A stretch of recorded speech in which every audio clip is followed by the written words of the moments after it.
Phyllis. Welcome back to my kitchen. Today we're going to be cooking a staple in all Southern diets. That's collard greens. We grow collard greens in our backyard. My husband does, plants them around our patio, and then I can go out all during the winter and just cut a couple leaves off of each plant, and then we have plenty to eat all winter. So I've been started out with this dish pan full of collards, but I've already been prepping them, but I'm going to show you how to do it. So come on over to the sink and we'll get busy and get them ready. Okay, we've got our pan of collards over here, and when you're going to look at your leaves, you need to look at the front side and the back side, and you make sure you don't have any little worms or a little spider on there. And then because these leaves are have kind of a tough stem in it, we're going to cut the stems out of the collards. And so you just bend that collard in half, take a good sharp knife and just do this and throw the stem over there. And now we got a couple more collards here, and we're just going to do that, cut the stem out. And I've already looked at these, but I'll do it for you too. And the more you do collards, the faster you'll get. And so, okay, we've got our collards ready, so now we're going to cut them up. Okay, now we're ready to cut up the collards, and so this is what you're going to do. You're going to take a good sharp knife, and you're going to cut down through the middle, and then you fold that stack over to here, and you're going to roll them up, kind of like a little cigar or something, and just roll them up nice and tight. And then this is how I do it. I guess everybody has their own method, but I like to cut through it, and I don't cut all the way through because I want it to hold together. And then I just start cutting, and I like mine cut up pretty fine. They cook a lot quicker that way, and they are easier to eat if they're cut up pretty fine. So anyway, just go ahead and cut through this and get them cut really good and push them on in there. And then now we're going to cut up our stems. I know you were thinking I must be going to compost these, but nope. We're going to cut up the stems. And so I just take a few stems at a time, and I just cut them up really fine, just like this. Just go through, get them diced up, because we're going to cook these too. No need to waste them. Okay, I finished cutting up the stems, and so I'm going to put them in this little colander, and then we'll come back and rinse these. But first I'll show you what to do with the collard leaves. I've filled up my sink with cold water here, and the collards will float to the top, so you want plenty of water in here. I want these collards to float up, and I probably have you know, about this much space, probably 8 inches or so in the bottom where they floated off. And then I'm going to take and salt down the collards. Just use regular old table salt. And this salt will help if there's any little critter or anything you missed on them, it will get it off. So just put them in the sink and give them a good swirl in there. Just, you know, do them like this. And then a lot of times you need to wash your collards more than once, and you go from one sink to the other doing that, but I don't need to do that right now.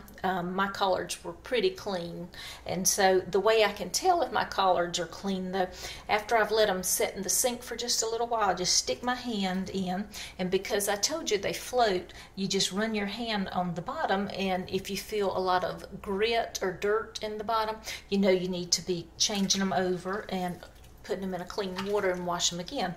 Mine do not feel like that. Mine are nice and clean.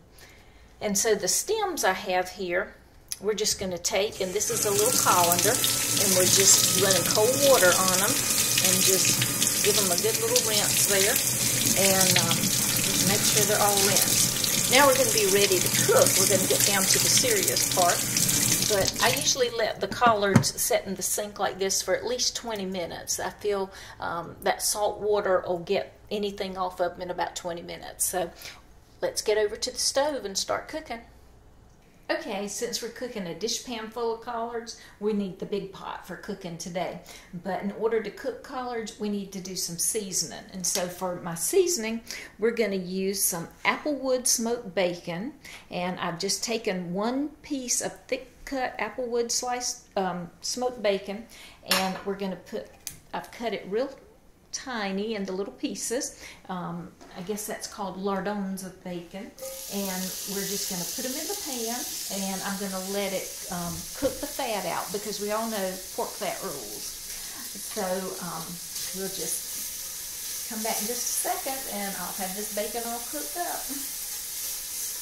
Okay, as you can see, the bacon is ready, and so I just use this a little handy dandy kitchen jig is what it's called, and get all that bacon out. And you really don't have to drain it, but I do because I like to snack on it some. Then I'm going to take my stems that I washed and cut up earlier, and I'm going to dump them in here. Hear that sizzle, sizzle, sizzle?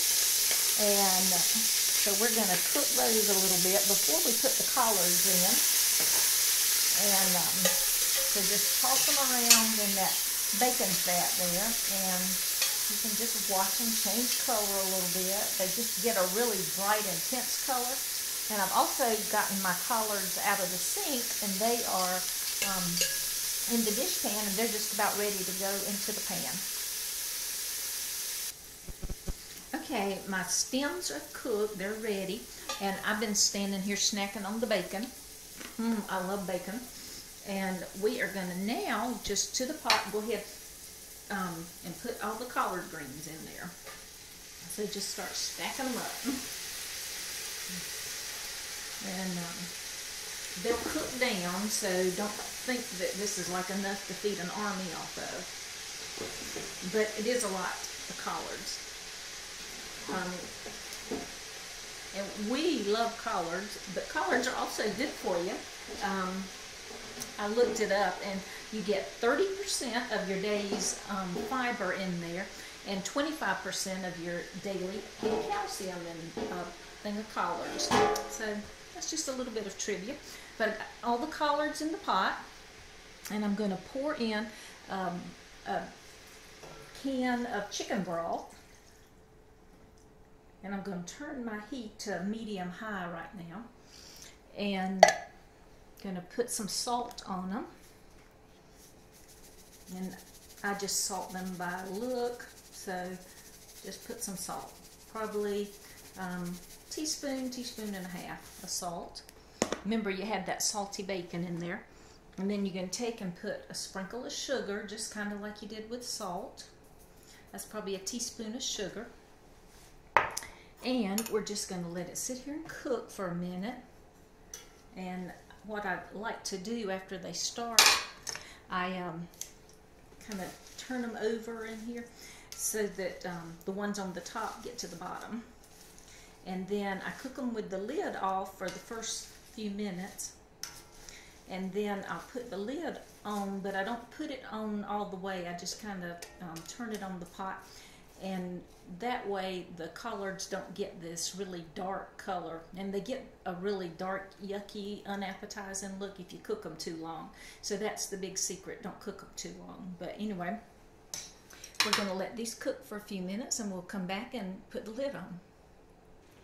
Okay, you see how the collards have cooked down in the pot? I've been snacking on the bacon, and the collards are just cooking down. See how pretty and bright and green they are? So that is exactly what they're supposed to do. And then we're going to take and put the lid on the pot, but I don't want it to be a tight fit. Just going to kind of turn it like that, and we're going to let the collards cook. They cooked about 5 minutes at first before I showed you how tossed them around and put the lid on. So these will probably need to cook 10 to 15 more minutes, and they will be done and ready to eat. Okay, it's been about 8 minutes that the collards have been cooking, and just lift that lid and see how pretty and green those collards are. Yum. They are ready to eat, and so just give them a good toss. They still have a pretty bright green color, and you see those little stems that we pre-cooked in there. and diced up. Right there they are. And they're just nice and tender and soft as they can be. And so I'm ready to dig in, but we're gonna have collards and cornbread and pork chops for our dinner tonight. But got me some here, and you can take some of these little bacon crispies and put over the top if you like. And you have something really good to eat. You can taste that smokiness from the bacon. The collards still have a little chew to them. The stems are soft, but they are not just mush. These things are perfect. And so you go out and get you some fresh collards, and you come home and cook them because they're not nearly as hard as you thought they were.